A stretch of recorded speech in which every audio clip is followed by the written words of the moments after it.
ব্রিটেনে উচ্চশিক্ষা ও কর্মসংস্থানের লক্ষ্যে আবেদনকারী বাংলাদেশিদের জন্য আসছে বড় ধরনের পরিবর্তন। শিগগিরই বাংলাদেশি শিক্ষার্থী ও কর্মীদের জন্য চালু হতে যাচ্ছে ই-ভিসা পদ্ধতি, যা হবে পুরোপুরি কাগজবিহীন, অনলাইন ভিত্তিক ও ডিজিটাল। গত 15 জুলাই পাকিস্তানি নাগরিকদের জন্য এই সুবিধা চালুর পর বাংলাদেশের নামও যুক্তরাজ্য সরকারের আলোচনা এসেছে। জানা যায়, যুক্তরাজ্য সরকার 2025 সালের শেষ নাগাদ প্রায় সব ভিসা ক্যাটাগরিতে ফিজিক্যাল স্টিকার বা ভিনিয়েট বাতিল করে ডিজিটাল সিস্টেমে রূপান্তরের পরিকল্পনা নিয়েছে। এই উদ্যোগের ফলে আবেদনকারীর অভিবাসন সংক্রান্ত তথ্য সংরক্ষিত থাকবে একটি নিরাপদ online UK visa and immigration বা ইউকে ভিআই অ্যাকাউন্টে। পাসপোর্টে আর কোনো স্টিকার লাগানো হবে না, যা এই পর্যন্ত প্রচলিত ছিল। যদিও এখনও বাংলাদেশিদের জন্য ই ভিসা চালুর নির্দিষ্ট তারিখ জানানো হয়নি, তবে বাংলাদেশের উল্লেখযোগ্য সংখ্যক শিক্ষার্থী ও স্কিলড ওয়ার্কার থাকার কারণে এই পরিবর্তনে বাংলাদেশ অগ্রাধিকার পাবে বলে ধারণা করা হচ্ছে। যুক্তরাজ্য সরকারের পক্ষ থেকে জানানো হয়েছে, ই ভিসা চালুর ফলে আবেদন প্রক্রিয়া আরও সুশৃঙ্খল, নিরাপদ ও ব্যবহার বান্ধব হবে।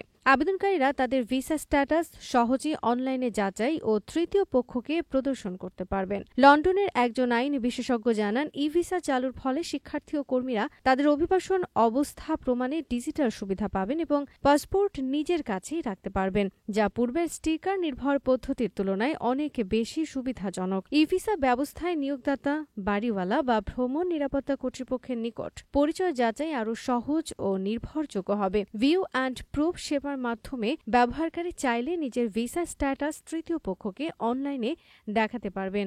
এদিকে পাকিস্তানে ইতিমধ্যে শিক্ষার্থী ভিসা, স্বল্প মেয়াদী course, skilled worker, global talent, youth mobility scheme ও ইন্টারন্যাশনাল স্পোর্টস পারসন ভিসা সহ বিভিন্ন ক্যাটাগরিতে ই ভিসা কার্যকর হয়েছে। সেখানে আবেদনকারীরা আর কোনো ফিজিক্যাল স্টিকার পাচ্ছেন না।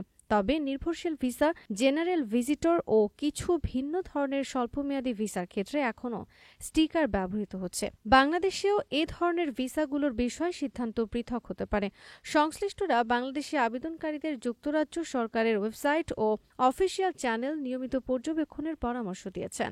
ই ভিসা চালুর পর আবেদন ফর্ম, প্রয়োজনীয় কাগজপত্র ও প্রবেশ সংক্রান্ত নিয়মাবলী কিছুটা ভিন্ন হতে পারে। বাংলাদেশিদের জন্য এই ডিজিটাল অভিবাসন যুগের সূচনা শুধু প্রযুক্তিগত অগ্রগতি নয়, বরং এটি যুক্তরাজ্যে আবেদন প্রক্রিয়াকে আরও সহজ, স্বচ্ছ ও সময় উপযোগী করে তুলবে বলে মনে করছেন বিশেষজ্ঞরা। ইউকেতে বসবাসরত এক বাংলাদেশি শিক্ষার্থী বলেন, আমি যখন প্রথমবার ইউকে এসেছিলাম তখন ভিসা স্ট্যাম্প নিয়ে অনেক জটিলতায় পড়তে হয়েছিল। অ্যাপয়েন্টমেন্ট, বায়োমেট্রিক, স্টিকার হারিয়ে গেলে আবার টাকা দিয়ে রিইস্যু, সব মিলিয়ে বড় ঝামেলা। এখন যদি সব অনলাইনে চলে আসে তাহলে ছাত্রছাত্রীদের সময়, খরচ ও মানসিক চাপ সবকিছুই কমে যাবে। আমার মতে ই ভিসা শিক্ষার্থীদের জন্য একটি আশীর্বাদ হতে যাচ্ছে। আরেক বাংলাদেশি বলেন, আমি প্রতিবার চাকরি বদলানোর সময় নতুন কোম্পানিকে রাইট টু ওয়ার্ক প্রমাণ করতে গিয়ে ভিসার কাগজ, স্ট্যাম্প দেখাতে হিমশিম খাই। ই ভিসা হলে নিয়োগদাতারা সরাসরি লিঙ্কের মাধ্যমে ভিসা চেক করতে পারবে। ডিজিটাল ভিসা আমাদের ওয়ার্ক লাইফের একটি বড় সুবিধা হবে।